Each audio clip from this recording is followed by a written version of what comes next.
இந்த உலகத்துல இன்னைக்கு பெரிதும் விற்பனை ஆவது போலி, டூப்ளிகேட். அதுக்கான சீசன் எல்லாம் முடியும். உண்மையான காரியங்களுக்கு மதிப்புகள் வர ஆரம்பிக்கும். கடவுள் இந்த உலகத்தை அவருடைய உண்மை தன்மையில் வடிவமைக்க உங்களையும் என்னையும் அவர் அழைத்திருக்கிறார். So what is God's idea? கடவுளுடைய ஐடியா என்ன தெரியுமா? போலிகள் நீக்கப்பட வேண்டும், நிஜங்கள் வெளியே வர வேண்டும், பொய்மைகள் கலைக்கப்பட வேண்டும், மெய்மைகள் உண்டாக வேண்டும். தேவன் உங்க வாழ்க்கையில எதையுமே போலித்தனமாய் அல்ல, உங்களுடைய சிரிப்பை, உங்களுடைய வெற்றியை, உங்களுடைய சந்தோஷத்தை நிஜமான ஒன்றாக அவர் உங்களுக்கு தர விரும்புகிறார். இன்னும் கொஞ்ச நாள்ல நீங்க பாருங்க, நிஜத்துக்கு தான் மதிப்பு இருக்கும். போலிகள் தோற்று போகும், நிஜங்கள் தான் வெற்றி பெறும். அதனால நீங்க உண்மைக்கு காலம் இல்லைன்னு நினைக்காதீங்க. உண்மைக்கு தான் என்னைக்கும் காலம். அப்படின்னா என்ன? இயேசுக்கு தான் என்னைக்கும் காலம். சத்தியமே ஜெயதே. இயேசு இந்த உலகத்தில் சுமந்து சென்ற எதுவும் போலியானதல்ல. ஏன்னா அவருக்கு பேரு நிஜம். தட் மீன்ஸ் சத்தியம். உண்மை, நிஜம், சரியானது, மெய்யானது இப்படியே யோசிச்சுட்டு இருக்கிறோம். ஆனா இன்னொரு குரூப் என்ன பண்ணுது? வேற மாதிரி இருக்குது. ஆனா பார்த்தா அவங்கதான் நல்லா இருக்கிற மாதிரி தெரியுது.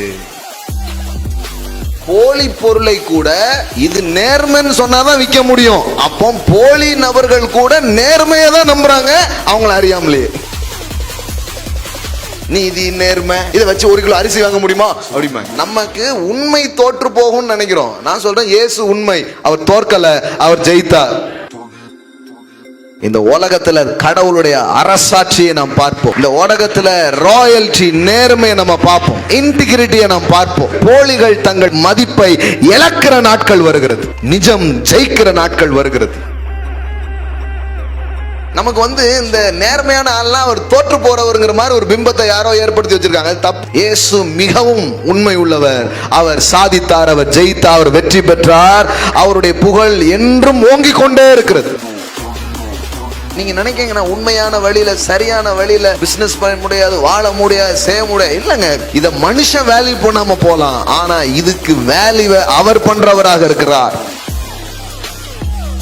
உண்மையாய் இரு என்று சொல்வது நியாய பிரமாணம். உண்மையாய் உன்னை நான் இருக்க வைப்பேன், அதுக்கான பலனை உனக்கு கொடுப்பேன், உனக்குள்ளாகவே நான் வாசம் பண்ணுவேன் என்பது கிருபையின் ஆவியாக இருக்கு.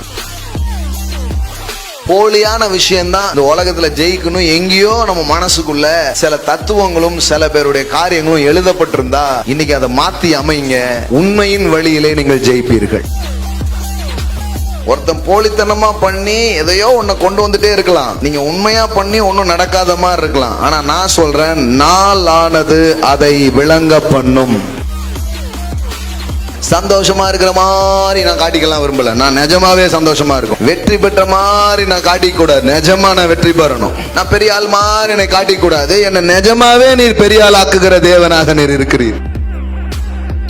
கடவுள் உங்க பட்சம் இருக்கும் பொழுது உலகம் போலின்னு காட்டுத, அது பெருசா தெரியுது.